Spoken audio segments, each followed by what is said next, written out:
Hello. This week we will talk about middle childhood, chapters 9 and 10 in your textbook, Life, the Essentials of Human Development, the second edition. Let's begin with a few review questions. Can you name a development of the brain that occurs from ages 3 to 6? If you said the brain has attained about 90% of its peak volume by age 6, you are correct. Let's try another one. The first stage in the development of self-definition, in which children describe themselves in terms of individual, unconnected characteristics, does what? It fails to separate the real from the ideal self. Well, let's get started on this week's lessons. This week, we have learning objectives from chapters 9 and chapters 10. Let's start with chapter 9. You should be able to describe physical changes and health in school-age children, describe cognitive development in school-age children, explain how language abilities continue developing in school-age children, summarize adjustment to school and influences on school achievement, and describe how schools educate children with special needs. In Chapter 10, you should be able to discuss emotional and personality development in school-age children, describe changes in family relationships in school-age years, identify changes in peer relationships among school-age children, and describe the development and treatment of emotional disorders that can develop in school-age children. Middle childhood is a period of rapid growth between the ages of 6 and 11. Children between ages 6 and 11 grow about 2 to 3 inches each year, and they double their weight during this period. The average 10-year-old weighs about 18 pounds more than they did 40 years ago. The question is this better nutrition, or is it actually fast food and higher calorie diets? If you look at the height of boys and girls, you notice it's about the same. You will also notice that boys are gaining more weight. Let's take a look at ages 6 and then 11. In ages 6, boys are actually taller than girls, and the weight is about the same. But if you wait until age 11, what you notice is that now girls, on average, are taller than boys by about an inch, yet boys weigh more than girls. Nutrition and sleep is important in this age period. The recommended calories per day for school children 9 to 13 ranges from 1,400 to 2,600 calories, depending on the gender and the activity level. Depending on activity level, a 9 to 13-year-old girl needs between 1,400 and 2,600 calories a day, and between 6 and 13 years old needs between 9 and 11 hours of sleep a night. Sleep needs decline from about 12 and a half hours a day to from 3 to 5 years old to 10 hours a day from 6 to 13-year-old. Failure to get adequate sleep is associated with an increased risk of obesity, poor neurological function, and adjustment problems. And children from racial and ethnic minority groups and who live in poverty tend to get less and worse quality sleep. It isn't just the calories or the hours of sleep that matter. About 20% of children skip breakfast and don't have the proper mix of calories. Only 10% of the calories should come from sugars and 20% from fats. This mix is hard to reach when people eat fast food, which we are under constant pressure to do from advertising and busy lives.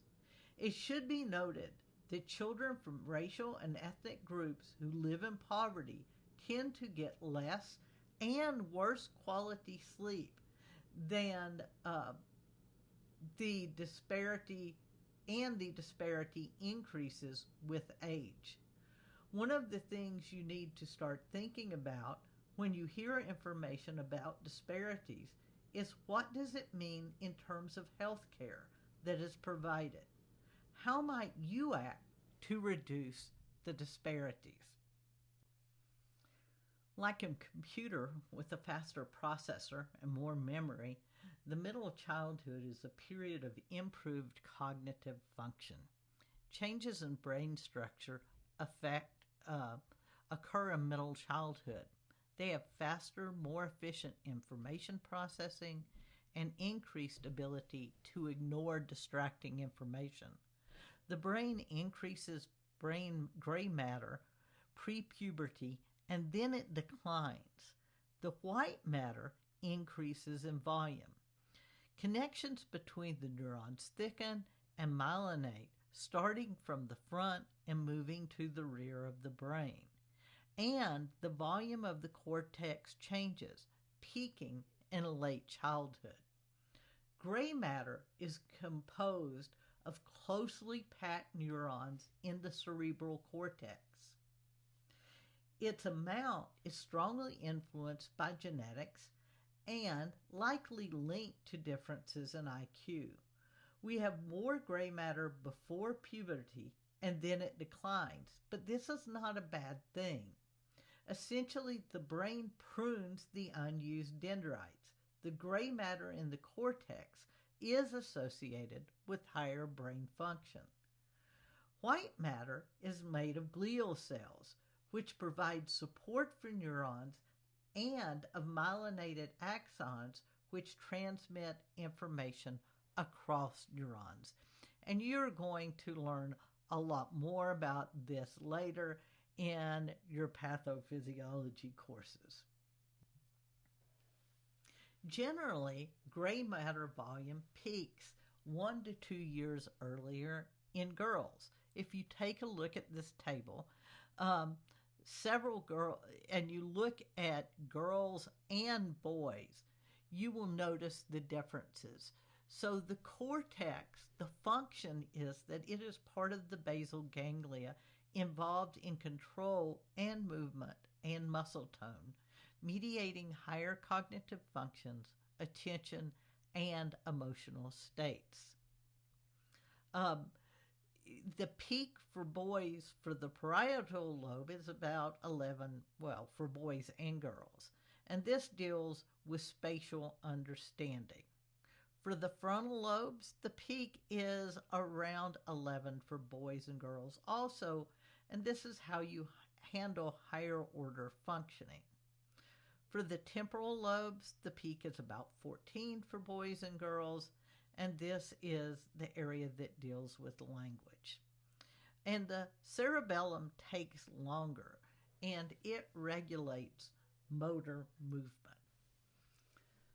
Since the 1980s, we have seen a drop in the number of children that get enough exercise and meet the recommendations for physical activity of 5 days a week. From age 6, when the average amount of physical activity is about 180 minutes a day, it decreases to 40 minutes a day by the time a child reaches age 15.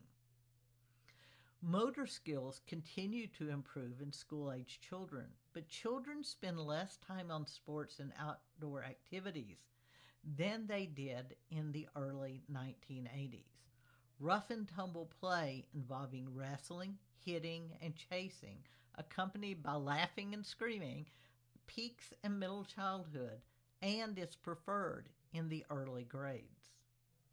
Games at recess, such as jump rope, promote agility and social competence. And given a chance or a choice, children prefer to play in green spaces and are more active when things like balls are provided for them to play with. An analysis of 25 million children from 6 to 19 years old in 27 countries found that aerobic fitness declined in all countries from 1958 to 2003. In a national poll among U.S. residents between 6 to 12 years old, 37% reported participation in organized athletics outside of school hours, mostly in baseball, softball, soccer, or basketball. Use of protective headgear is the best way to reduce sports injuries. Protective headgear is also vital for baseball, softball, football, roller skating, and snow sports. Accidental injuries are the leading cause of death among school-aged children in the U.S. About 23,000 children each year suffer serious brain injuries from bicycle accidents. As many as 88% could have been prevented with the use of helmets. Parents are advised not to buy things like trampolines and to only use them as part of structured training programs because there are so many dangers and so many injuries that result from them. Let's talk a little bit about body image and actual obesity. The cause of obesity is relatively simple.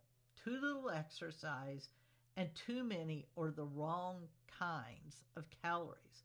Some of the factors that can increase the risk of obesity include overweight parents, pre-adolescent girls, children with disabilities, people who live in public housing, and people who are in unsafe neighborhoods with no facilities for safe outdoor play.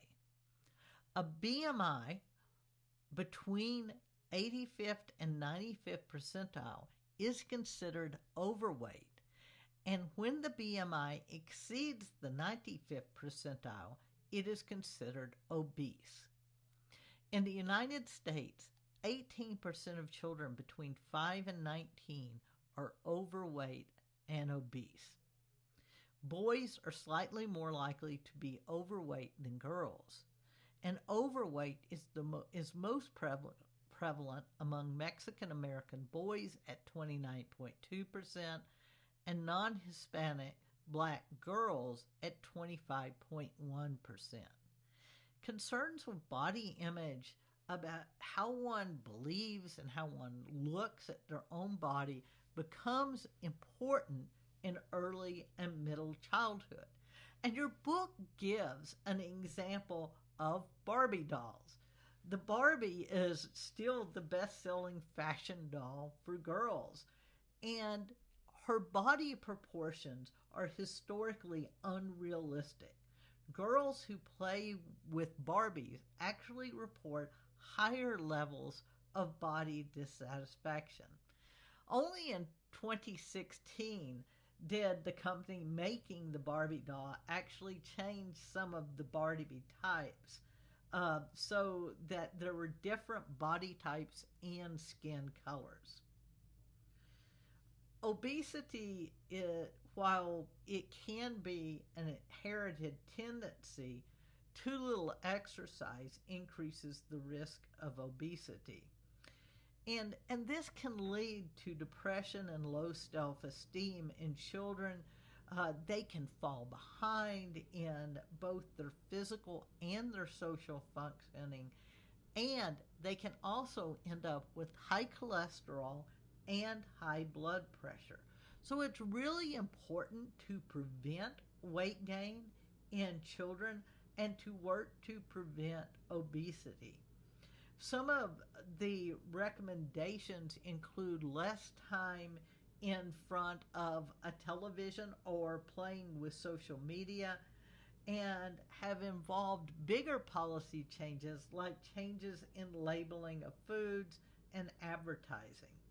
One of the other things we know is that there have been a big push by people at higher levels of the federal government to help schools make better food choices so that children are getting healthier foods when they are at school.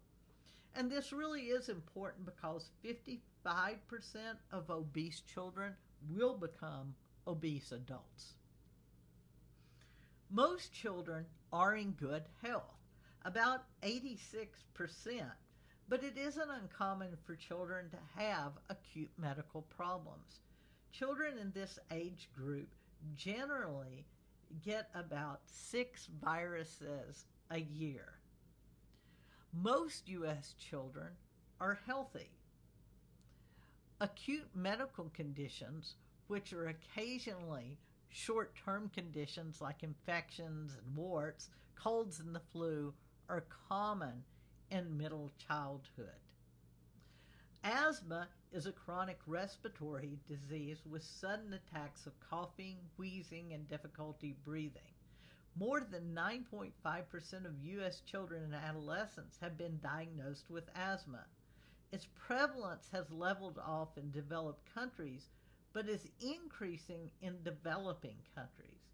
And the cause is likely to be genetic, but things like smoking and environmental conditions like pollution do contribute to asthma.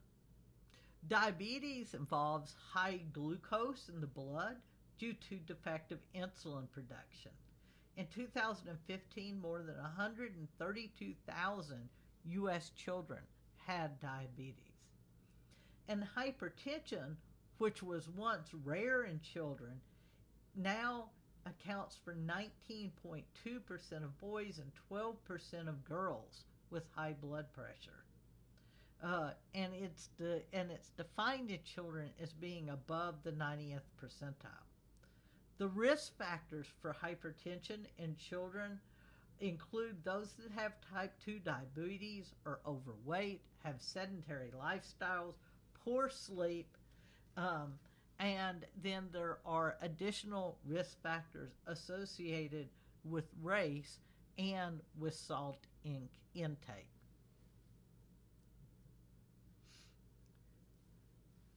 According to Psja, at about age 7, children enter the stage of concrete operations involving logical but not abstract thinking. They can use reasoning to solve actual problems, and advances include spatial concepts, causality, categorization, inductive and deductive reasoning, conservation, and the ability to work with numbers. If you take a look at table 9.2 in your textbook, there are actually good examples. School-age children better understanding of spatial relationships allows them to interpret, for example, a map, or find their way to and from school, to estimate times, and to remember routes. Another key development in middle childhood is making judgments about cause and effect, such as understanding that balance scales are affected by the number of objects on each side. Let's explore some of these in a little more detail. One way to think of categorization is the ability to make a timeline, to put pictures in order to tell a story, and to think about numbers. Middle childhood is also characterized by seriation. Seriation is arranging objects in a series according to one or more dimensions. For example, earliest to latest, length, or color shade. Another emerging ability is transitive interference, which involves understanding the relationship between two objects by knowing the relationship of each to a third object. Let me explain. If A is less than B and B is less than C, then A is less than C.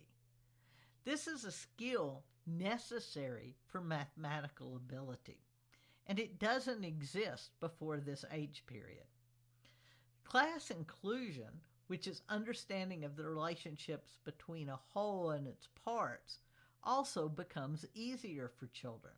For example, by 7 or 8, a child understands that roses and carnations are both types of flowers. Inductive and deductive reasoning is also something that is developing. Inductive reasoning involves making observations about particular members of a class, for example, people or events, and then drawing conclusions about the class as a whole. So, start little and go big is one way to think of inductive reasoning. Deductive reasoning starts with a general statement about a class and applies it to particular members of the class, or start big and go little. Psja believed that children in the concrete operation stage use only inductive and deductive reasoning, and it didn't start until adolescence. More recent research shows both types of reasoning emerge as early as the 2nd grade. In the pre-operational stage, children are focused on appearance and have difficulty with abstract thought. First, identity is the knowledge that a substance retains its nature even when it looks different. Second is reversibility, knowledge that reversing an action will cause the substance to resort to its former appearance. And third, decenter, or the ability to focus on more than one feature of a stimulus at the same time. There are cultural influences on Piaget and task performance. Early researchers thought Piaget's theory was universal to all children. However, we now know that performance is related to important cultural values and tasks. For example, the ability to add develops through concrete experience in a cultural context, even in minimally schooled people. And understanding comes from culturally defined experiences. Numbers and mathematics are also beginning to develop more rapidly in this period. By age 6 or 7, children can count in their heads, and by age 9, most people can count up and down. Children also become more adept at solving simple story problems. They improve at estimating distances between numbers, the length of a line, and the number of candies in a jar, which of course is a very important task. School-age children make steady progress in their ability to sustain attention, process and retain information, and monitor their behavior. Executive function is the conscious control of thoughts, emotions, and actions to accomplish goals and solve problems. Executive function develops gradually from infancy to adolescence as the prefrontal cortex is pruned and pathways become more myelinated. Environmental influences, such as the quality of the family environment, including resources, cognitive stimulation, parental scaffolding, and maternal sensitivity, predict executive control. This is an area where the environment does matter. If you live in a chaotic home, then you will develop executive function more slowly. Executive function develops gradually from infancy to adolescence. As children develop the ability to mentally juggle multiple concepts at the same time, they also develop complex thinking and goal-directed planning. School-age children can focus longer than younger children. They grow in selective attention. Selective attention is the ability to deliberately direct one's attention and to shut out distractions. School-age children can concentrate longer than younger children. This ability may depend on inhibitory control, which is the voluntary suppression of unwanted responses. The increased capacity is due to neurological maturation and is one reason memory improves during middle childhood. Working memory increases greatly during middle childhood. However, as many as 10% of children suffer from poor working memory. Working memory involves short-term storage of information that is actively being processed, such as computing 42 times 60. Working memory efficiency is increased greatly in middle childhood, including processing speed and storage capacity. Between 6 and 10, there are improvements in processing speed and storage capacity. About 10% of the children, however, do suffer from a poor working memory, and between ages 5 and 7, the brain's frontal lobe undergoes development and reorganization, leading to metamemory knowledge about the process of memory. And I am sure that that comes across as somewhat confusing to you, and I would highly recommend that you look at some of the exercises in your textbook and some of the examples to help you work through this. Now, one important thing is mnemonic devices. And mnemonic devices are memory strategies such as rehearsal, external memory aids, organization, and elaboration. They are processes to improve memory. So a mnemonic device is an aid to improve your strategy for remembering things. External memory aids are things like mnemonic strategies using something that's outside of the person. Rehearsal is a mnemonic strategy that keeps an item in working memory through conscious repetition.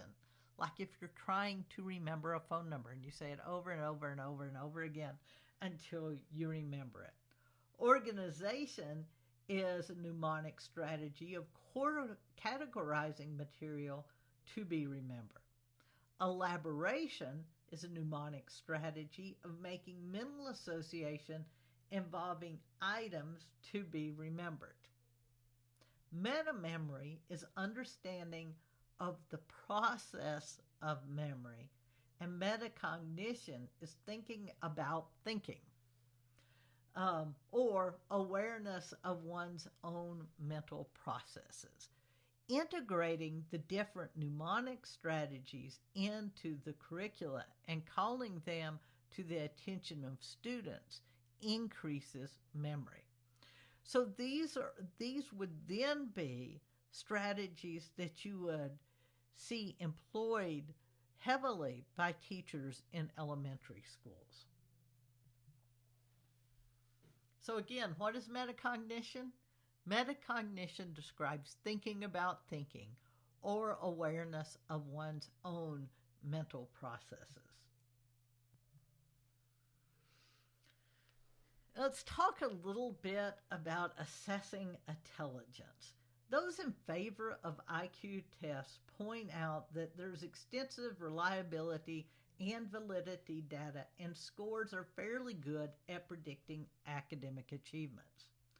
Some of the criticisms of IQ tests include that the tests underestimate the intelligence of children in ill health and who perform poorly on tests, and do not directly measure native ability, but instead measure current knowledge.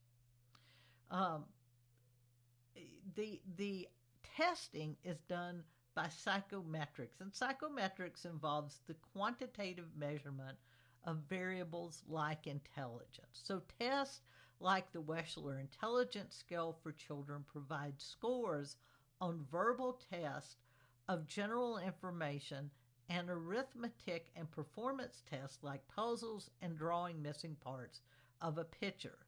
The separate subsets scores pinpoint a child's strengths and help diagnose specific problems. One critique of IQ tests is that they focus on abilities useful in school.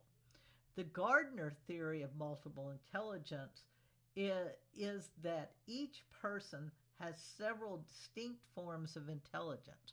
According to Gardner, there are 8 different types of intelligence, and conventional IQ tests only tap into 3 of them: linguistic, logical, mathematical, and to some extent, spatial. Let's talk a little bit more about Gardner's theory. Gardner believed that a child who is good at analyzing paragraphs and making analogies is not more intelligent than one who can play a violin solo or pitch a curveball. Gardner identified 8 different types of intelligence. High intelligence in one doesn't necessarily mean high intelligence in another. Of course, others argue that multiple intelligences are actually talents and abilities, and intelligence is more accurately associated with skills that result in academic achievement. If you take a look at Table 9.3 in your textbook, it outlines for you the 8 different types of intelligence, from linguistics, logical, mathematical, spatial, musical, body, kinesthetic, interpersonal, intrapersonal, and naturalist. And it gives you definitions and fields of occupations where they would be used. And if you take a look at these, you will recognize that some people would consider some of these intelligence, and some would consider them, as critics have said, talents. For example, dancing and athletics, people would consider talents. But the question is linguistics a talent or is it intelligence? There are other theories, of course. The Triarchic theory of intelligence focuses on 3 processes involving intelligent behavior. The componential element involves efficient processing of information to solve problems and evaluate results. The experiential element involves creativity and thinking, originality, and the contextual element involves determining the most appropriate action in a given situation. The Kaufman assessment was a battery for children that evaluates cognitive abilities in children with diverse needs like autism and hearing impairments. And dynamic tests are based on Vygotsky's zone of proximal development and emphasizes potential rather than past learning. And of course, we've talked about Vygotsky before, and we will talk about him again in later sections. There are some influences on intelligence, and they are both hereditary and environmental, such as brain development, schooling, race and ethnicity, and socioeconomic status, and even culture. The major areas of linguistic growth in school years is pragmatics, or the social context of language. Conversational skills improve, such as recognizing breakdowns in communication and doing something to repair it. Children also improve at narrative skills. Most 6-year-olds can retell the plot of a storybook, a movie, or a television show. So, school-age children increasingly use precise verbs. They understand words like run, have more than one meaning, and can tell from context which meaning is intended. Similes and metaphors, figures of speech, become increasingly common, and sentence structure becomes more elaborate, including more subordinate clauses, clauses beginning with however and although, and still, but clauses beginning with however and although are still not common until early adolescence. And in 2017, 23% of U.S. children between the ages of 5 and 17 spoke a language other than English at home. And it's important because what we've seen is schools that have both English immersion programs for these children and schools that do bilingual education, which involves teaching in 2 languages, first in the native language and then switching to English. And this is believed to be helpful to children.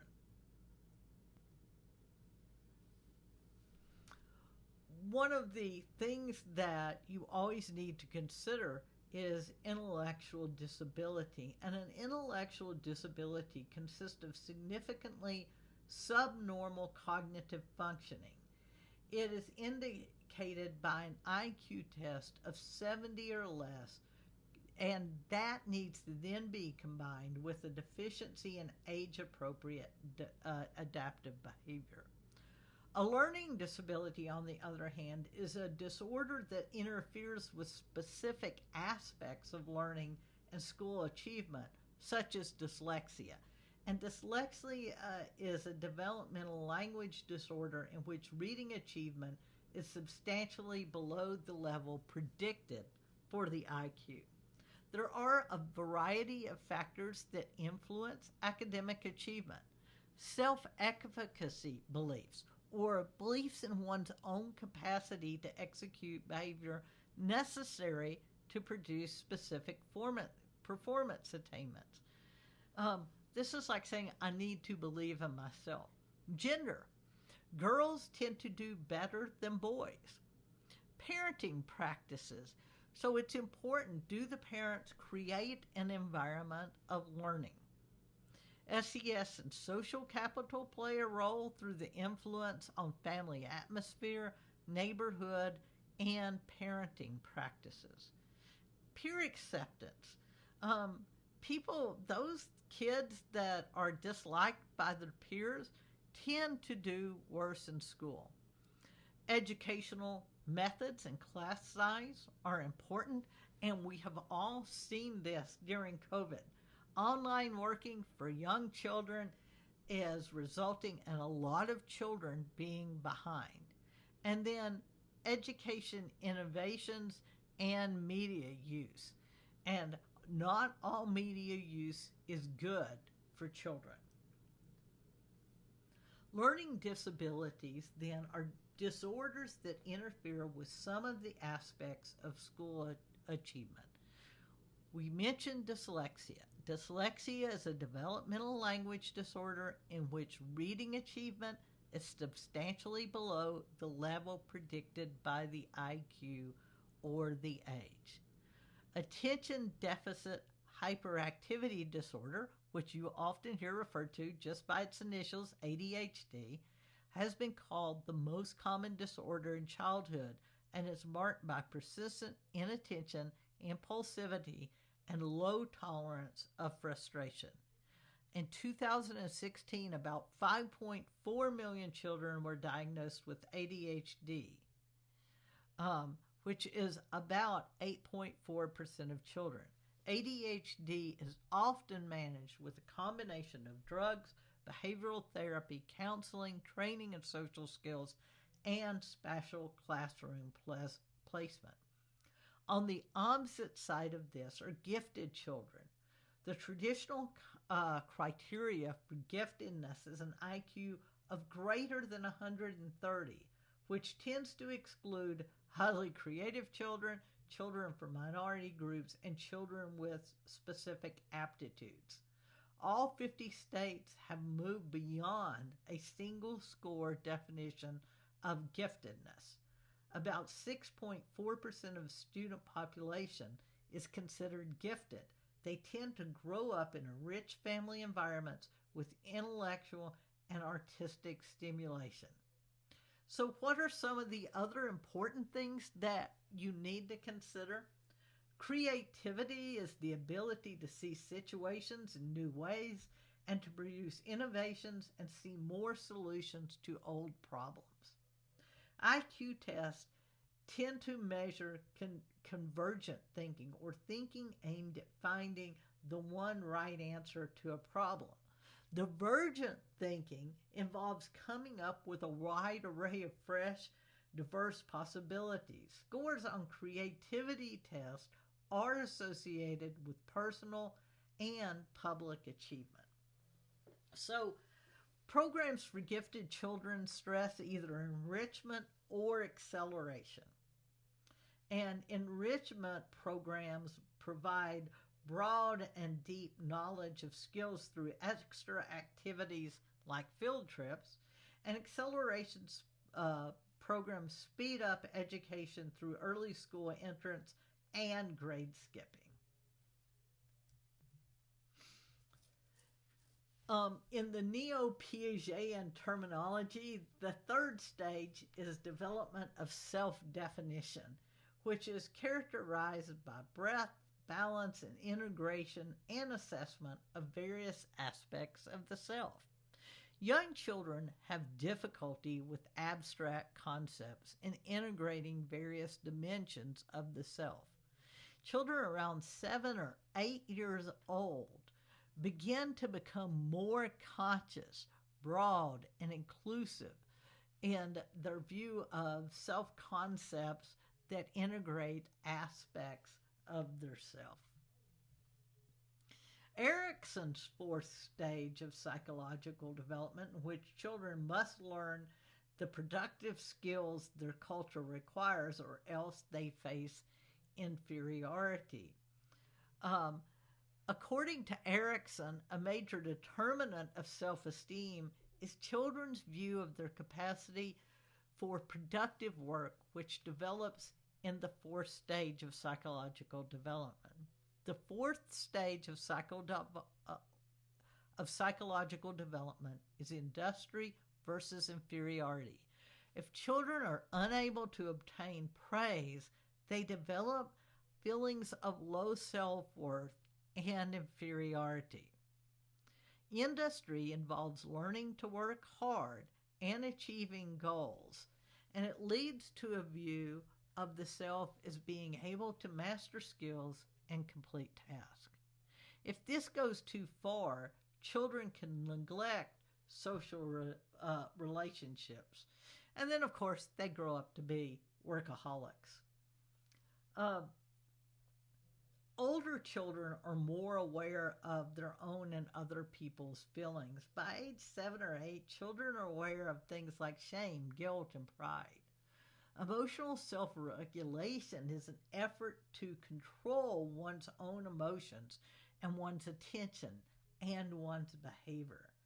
Children in this age group tend to become more empathic and inclined to pro-social behavior in middle childhood. Children with high self-esteem tend to volunteer, and volunteering in turn then helps them to build self-esteem. This, of course, all has influences on school achievement. Self-efficacy is the belief that one's actions will bring about a particular result, either favorable or unfavorable. Some of the other influences on school achievement we have talked about is gender. Historically, girls do better in school than boys do. Parenting practices are important. If the parents value educational achievement children then tend to do better, especially if the parents have books in the home or other things in the home that help the children to advance. Socioeconomic status is an important factor. The higher the socioeconomic status, the better students have to do. And a lot of this has to do with the academic achievements of the parents and their ability to provide resources to the child. Peer acceptance matters. Children that are liked do better in school. You can take a look at some of the information on educational reform, and it talks to a large extent about things like No Child Left Behind, which was largely an attempt to make sure no child was left behind, but it focused so heavily on testing that it tended to not work, because rather than focusing on the things that improve learning, it focused on how we measure whether learning was occurring. Class size is important to an extent. Class size, if it gets too big, then it is impossible to give students individual attention. There are issues about media use. There are all kinds of tools made to facilitate learning, but we also know that not all people learn well from media use. And then, of course, there is the whole debate about charter schools and homeschools. And while there is some evidence that charter schools have better outcomes, there is no good evidence that homeschooling has good outcomes. In middle school, there is a shift in power between parents and children who grow and become more autonomous. The transitional stage is corrigational, is a stage that includes parental oversight as well as the child's moment-to-moment self-regulation.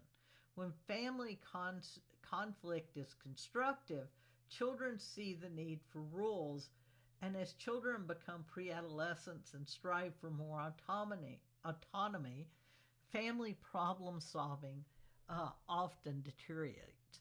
Family atmosphere is a key influence on development. Key factors include whether or not conflict is present in the home, work status, and socioeconomic level. Internalizing behaviors include anxiety, fearfulness, and depression, which is often referred to as anger turned inward. Externalizing behaviors include aggression, fighting, disobedience, and hostility, or anger turned outward. In 2018, 71.5% of U.S. mothers worked either full or part-time. And in general, the more satisfied the mother is with her employment status, the more effective she likely is to be as a parent. When both parents work outside the home, child care arrangements are common, and children enrolled in high-quality programs show positive changes in academic outcomes, peer relationships, and social confidence. About 17% of U.S. children lived in poverty in 2017, and children living with single mothers were about 5 times more likely to be poor than children living with married couples. Poor children are more likely than other children to have emotional and behavioral problems, and their cognitive potential and school performance suffers greatly. Effective parenting can buffer children from the effects of poverty, but it doesn't totally eliminate it. Let's take a look at figure 10.1 in your book, which looks at the living arrangements of children under 18 between the years of 1960 and 2019. Children tend to do better in families with 2 continuously married parents than in any other arrangements. Children who experience family transitions, such as divorce or remarriage, are more likely to have behavior problems than children in stable families. The effects are stronger if they occur early in development and for boys. A father's frequent and positive involvement is directly related to a child's adjustment. In 2019, about 21.4% of children lived in homes without a biological father. Divorce is also a significant issue. Divorce causes stress for all family members.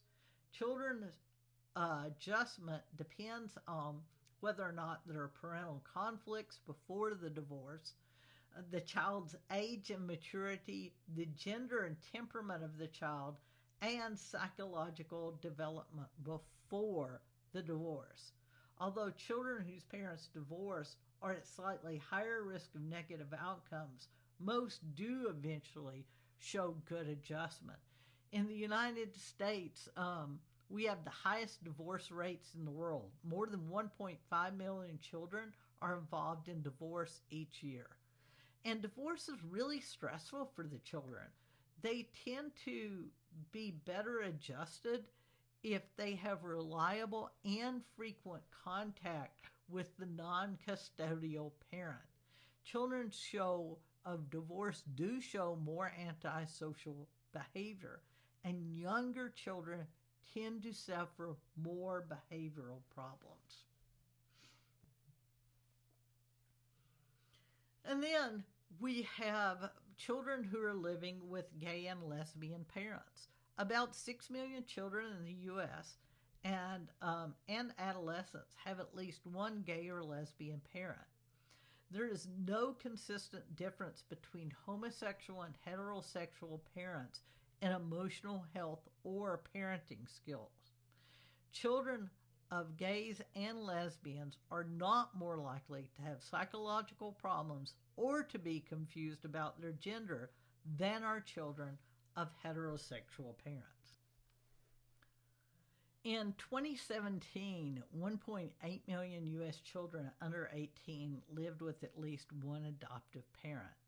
While adopted children do tend to have more psychological and academic difficulties than non-adopted children, these differences are small, and most adopted children fall within the normal range of development. Sibling relationships are also important. Having a warm and supportive sibling relationship is associated with better adjustment, social competence, and better emotional regulations. However, high sibling conflicts is associated with internalizing and externalizing problems. When a parent-child relationship is warm, siblings tend to have positive relationships too. When the parent-child relationship is conflicting, siblings conflict is more likely. Let's look at some of the peer influences.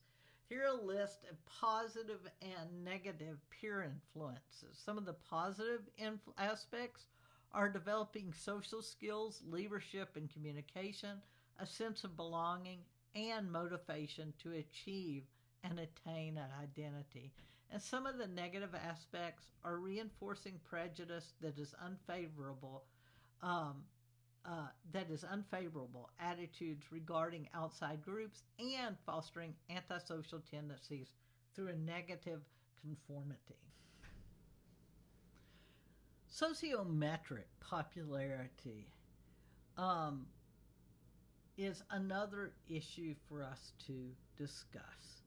In the context of sociometric popularity, children who are rejected and receive a large number of negative nominations or are neglected and receive few nominations of any kind are called sociometrically unpopular.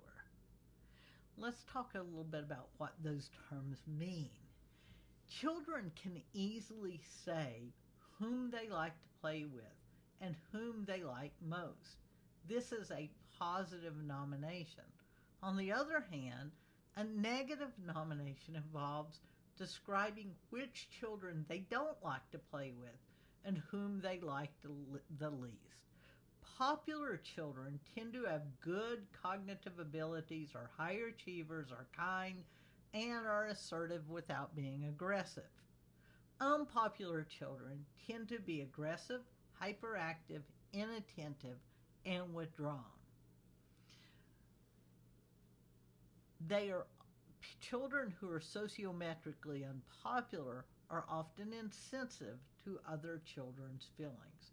So just to review, positive nominations again are children whom appear indicates as someone they like the most, like to play with, and who other children will like the most. Negative nominations are children whom appear describes as someone they don't like to play with or like the least or who others don't like. So sociometric population is aggregated responses to get an overall score for each child composed of positive nominations, negative nominations.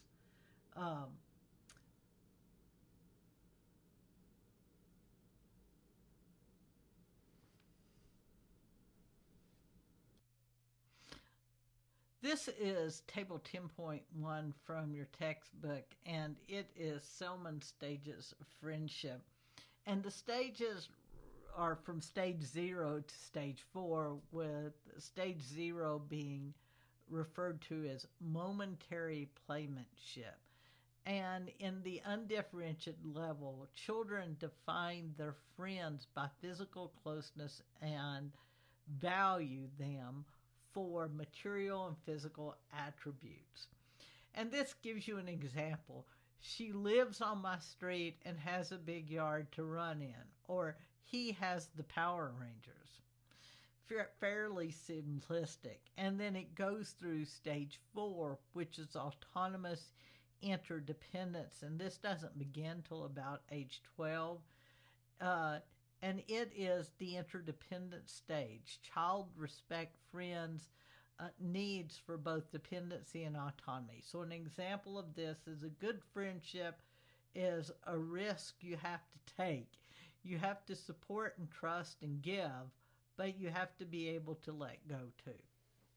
I would highly recommend that you take the time to look through this and learn the different stages of friendship for children. It tells you a lot about the way children work and interact at different ages, and it helps you to understand those interactions.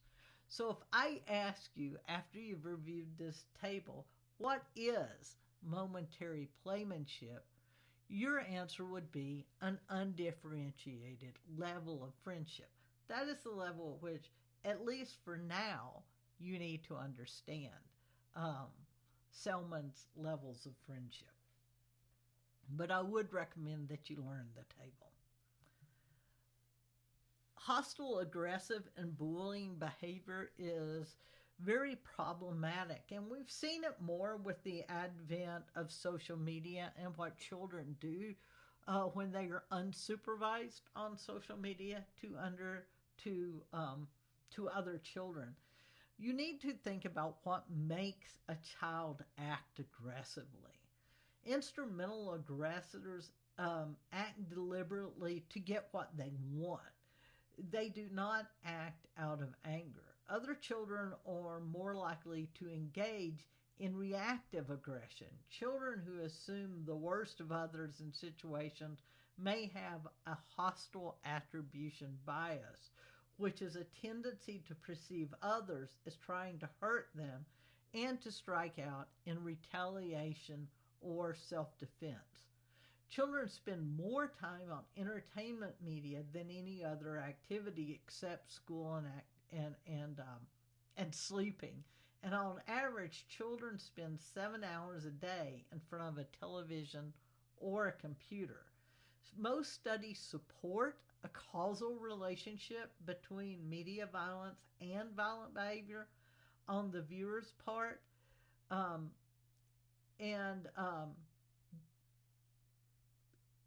So it's really important for us to be aware of this with children and to make sure that people are monitoring what they're watching and what they're doing.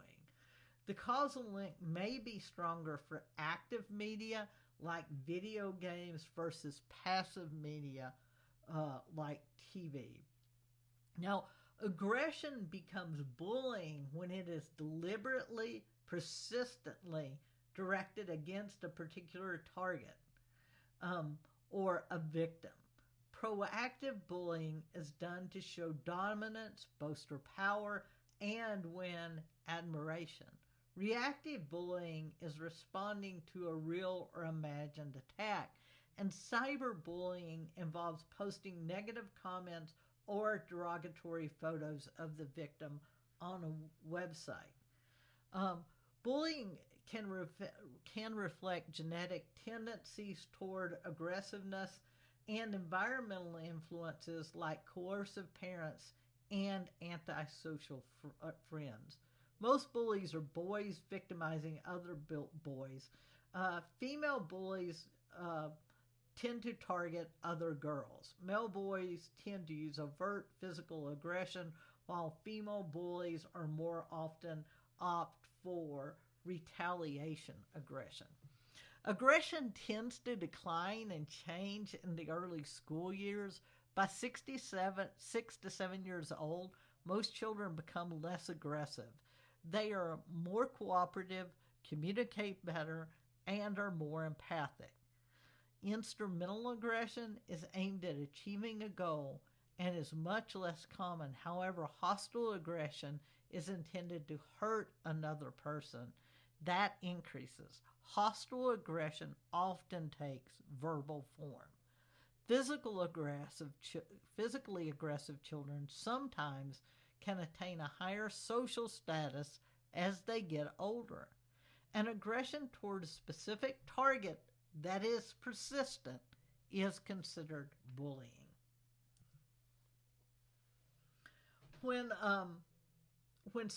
So let's talk about mental health. The estimates are the prevalence rate of mental health disorders in children in the United States ranges from 13 to 20%.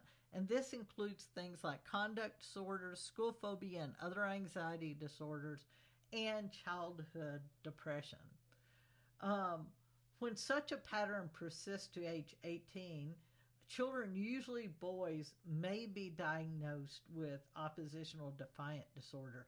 And some children with oppositional defiant disorder may later be diagnosed with conduct disorders, which is a repetitive, persistent pattern of aggressive, antisocial behavior that is strongly predictive of criminal behavior in adulthood. So remember, children may experience a variety of anxiety disorders that range from school phobia to social anxiety disorder, to social phobias, to generalized anxiety disorders, to obsessive compulsive disorders. Now, what do these mean? Well, school phobia is this unrealistic fear of going to school. And it may come from separation anxiety or from social phobia. And separation anxiety is a condition involving excessive or prolonged anxiety concerning separation from home or from people with whom the person is very attached. A social phobia is just this extreme fear of social situations, and generalized anxiety is anxiety that is not focused on any specific behavior.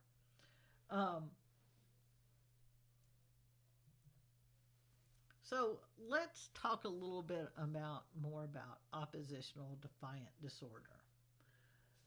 We know emotional problems range from about 13 to 20% of people, but about half of these children receive no help at all.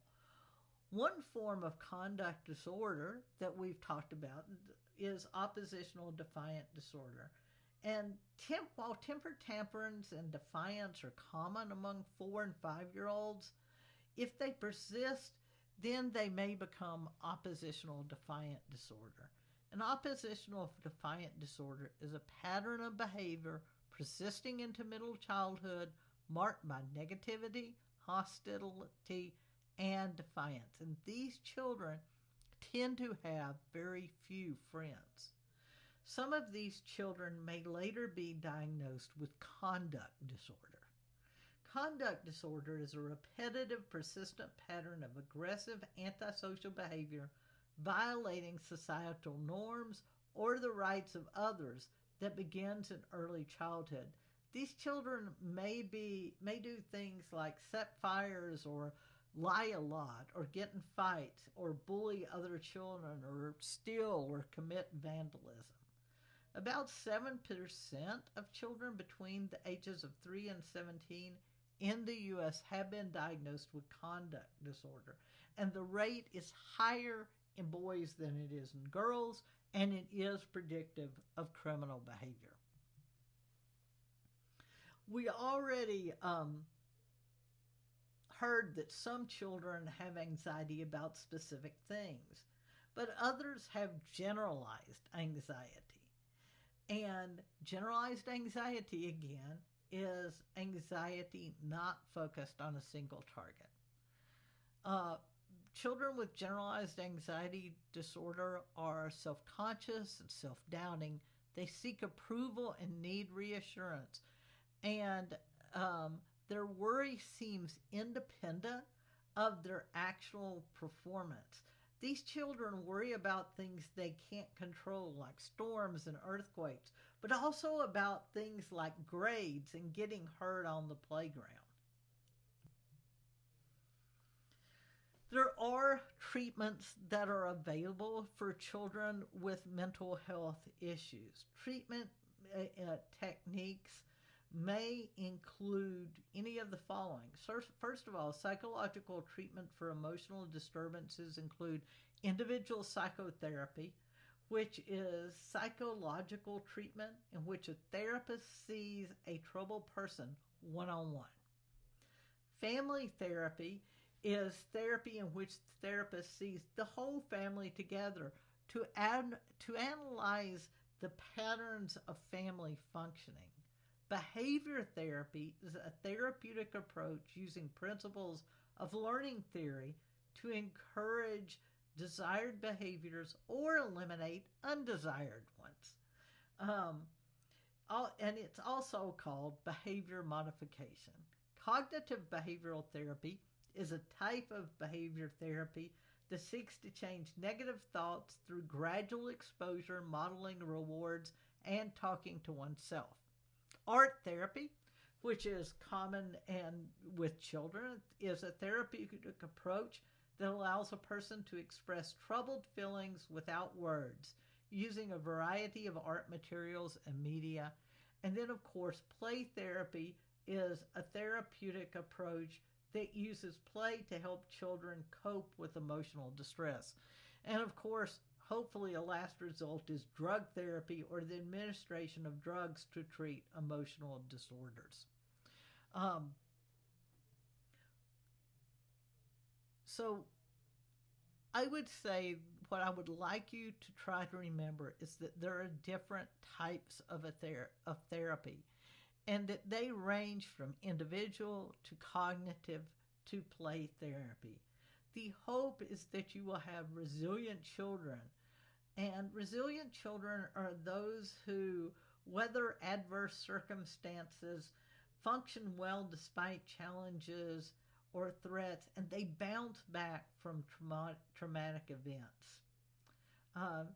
And two positive factors that can help children overcome stress are good family relationships and cognitive functioning, such as high IQ and good problem-solving skills.